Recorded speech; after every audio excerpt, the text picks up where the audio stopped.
Sebelumnya kenalin, aku Naila dari mahasiswa FISIP Ilmu Komunikasi angkatan 2024. Di sini aku mau minta izin ke kamu untuk jadi informan aku buat penelitian aku. Sebelumnya mungkin bisa dibaca dulu buat letter of information-nya, sama kalau misal bersedia bisa tanda tangan di letter of consent-nya.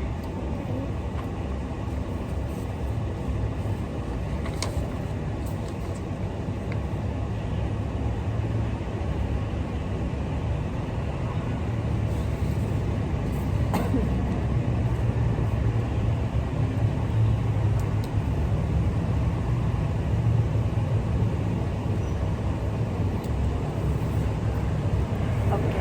Sebelumnya terima kasih udah mau jadi informan aku buat penelitian ini. Sebelumnya bisa kenalin dulu nama, fakultas, prodi, sama angkatan berapa. Sebelumnya kenalin, aku Syeda Amalia, aku dari Prodi Ilmu Komunikasi, Fakultas FISIP, Angkatan 2024. Oke. Sebelumnya kamu ini anak rantau atau bukan? Ya, aku anak rantau. Dari mana kalau boleh tahu? Aku dari, sebenarnya masih Jawa Timur ya, Ya. tapi aku dari Ponorogo dan itu tuh udah perbatasan dengan Jawa Tengah. Dari Ponorogo ke Malang berapa jam? Tergantung sebenarnya, kalau kita pakai bis itu tuh bisa sampai 7-8 jam karena kayak berhenti di setiap terminal gitu kan. Nah, sedangkan kalau naik motor itu mungkin 5 jam kurang lebih itu udah sampai. Mana tiga ya? Terus gimana perasaan kamu setelah kemarin kan libur panjang dan harus balik lagi ke Malang? Jujur ya, kalau masalah itu tuh sebenarnya kalau udah nyaman banget di rumah karena liburnya kan termasuk panjang ya, beberapa bulan ya, 1 bulan lebih, dan itu tuh kayak kita udah nyaman banget di rumah, ada yang masakin, nggak perlu mikir mau makan apa, terus kemana-mana bisa bebas, kayak nggak terikat tugas sama sekali kan. Iya. Jadi kayak kita banyak waktu buat main, buat have fun gitu. Jadi kalau dibilang mau berangkat ke sini pasti mager banget dan kayak berat banget gitu. Kalau orang tua sendiri gimana waktu mau balik ke Malang lagi? Sebenarnya kalau orang tua aku tuh kayak acuh nggak acuh ya, karena kan kita ke Malang ini tuh buat berpendidikan, buat menempuh pendidikan, buat kuliah. Jadi kayak ya dari awal sebenarnya orang tua aku tuh kayak ya udah, karena kamu di Malang itu buat nyari ilmu, jadi kayak ya udah dilepasin gitu, nggak yang iya. bener-bener kenapa harus jauh, kenapa harus gini tuh nggak. Terus selama di perantauan ini masih sering komunikasi nggak sama orang tua? Kalau komunikasi sih pastinya sering ya, karena seenggaknya tuh setiap hari nih ibu aku, bapak aku itu tuh setiap abis maghrib mereka tuh pasti VC aku, kayak nanyain gimana hari ini, gimana kabarnya, udah makan belum, banyak tugas nggak, kayak gitu. Tadi kan kamu bilang orang tua kamu masih sering ngubungin kamu lewat video call gitu kan. Nah, di situ orang tua tuh masih sering kayak ngontrol kamu atau enggak sih? Sebenarnya kalau dibilang ngontrol ya, kata aku nggak yang benar-benar diatur gitu loh. Jadi karena kan kita juga hitungannya udah dewasa, udah punya pikiran sendiri mana yang benar mana yang salah, dan menurut aku pas mereka ngizinin aku buat boleh kuliah di luar kota, itu pun mereka udah kayak lepas kontrol gitu loh, kayak bukan lepas kontrol juga sih sebenarnya, kayak ngasih tanggung jawab ke aku buat ya udah itu hidup kamu, atur hidup kamu sebaik mungkin.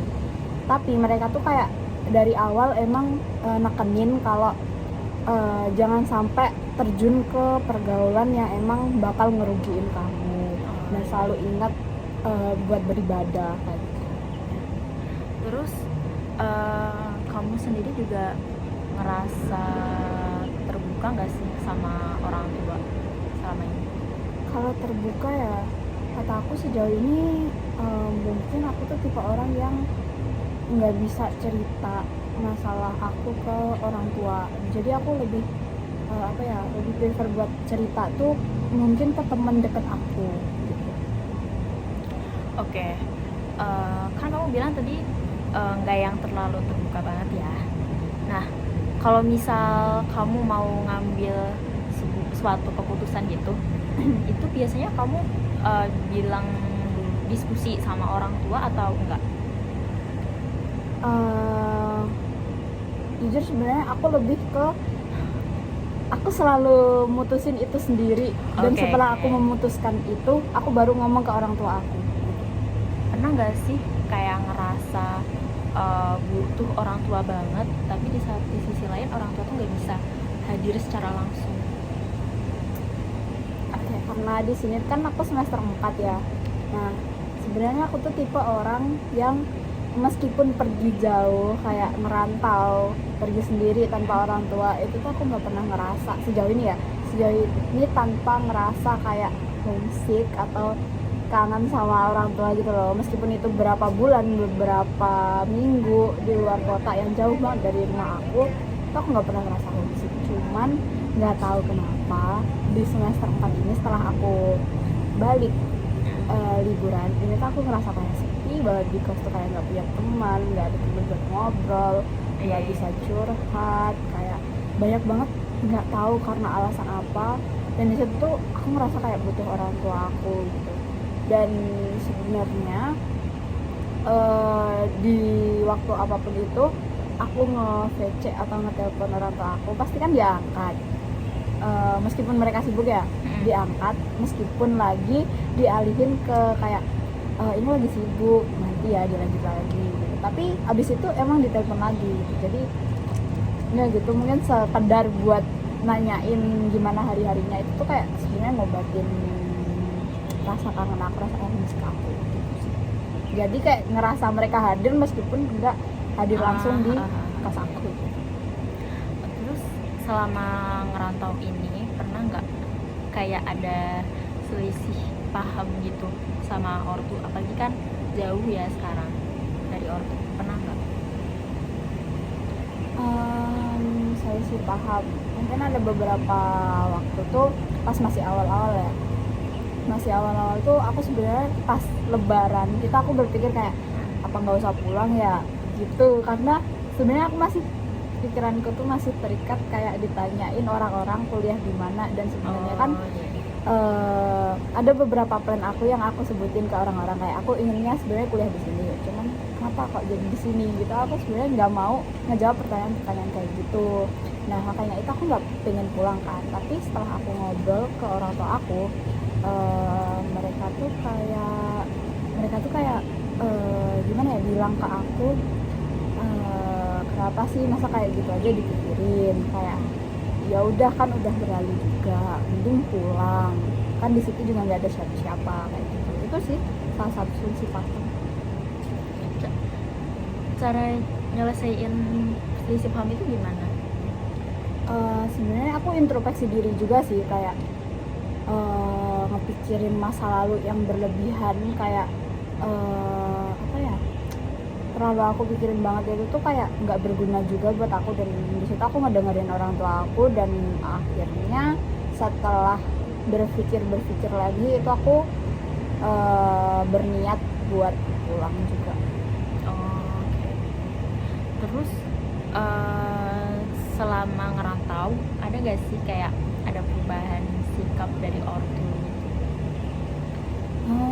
Sejauh ini enggak ada sih. Kalau sebenarnya aku tuh bukan tipe orang yang deket banget sama orang tua ya. Jadi ya kalau sekedar ngobrol, sekedar ini itu emang bisa dibilang deket, tapi enggak yang bisa cerita sampai curhat ini itu enggak. Jadi sejauh ini terkait sama perilaku dan perhatian menurut aku masih sama sih. Apa sih yang ngebuat hubungan kamu sama orang tua kamu tuh tetap terjaga walaupun sekarang kamu jauh di Malang ini? Komunikasi sih, Gimana karena tuh? saling ngabarin kayak hari ini ngapain aja, ada yang kesel ada masalah atau enggak gitu. Sebenarnya meskipun sekedar ngobrol ada masalah tentang ini gitu dan nggak cerita tentang semuanya, itu tuh menurut aku kayak ya udah, itu salah satu cara kita buat ngejaga komunikasi meskipun kita tuh nggak bisa curhat sepenuhnya tentang masalah itu ke orang tua. Tapi pernah gak sih orang tua merasa kayak kepo gitu sama kehidupan kamu Iya sendiri? sih, pernah banget. Sebenarnya kita kan udah dibilangnya dewasa ya, Iya. kayak kita udah kenal buat deket sama lawan jenis kayak gitu, kayak pacaran ataupun cuman sekedar teman kayak gitu. Pasti mereka tuh selalu nanyain kayak, ini Sita ada pacar nggak? Kamu ada hubungan sama ini nggak? Kok kamu deket sama ini? Itu pacar kamu kah? Gitu. Padahal sebenarnya kan kita di sini tuh kayak membangun relasi dengan Iya, sebanyak mungkin orang, entah itu cewek ataupun cowok. Dan di situ tuh setiap aku kayak kelompokan sama cowok ataupun lagi ada kegiatan sama cowok dan teman-teman yang lain yang ada cowoknya dan aku foto bareng mereka kayak gitu, pasti ditanya mana cowok kamu, yang mana, kayak gitu. Mana tuh? Nah itu dia. Udah. Oke. Oke, sebelumnya makasih banyak udah mau jadi informan aku buat penelitian ini. Terima kasih banyak. Oke.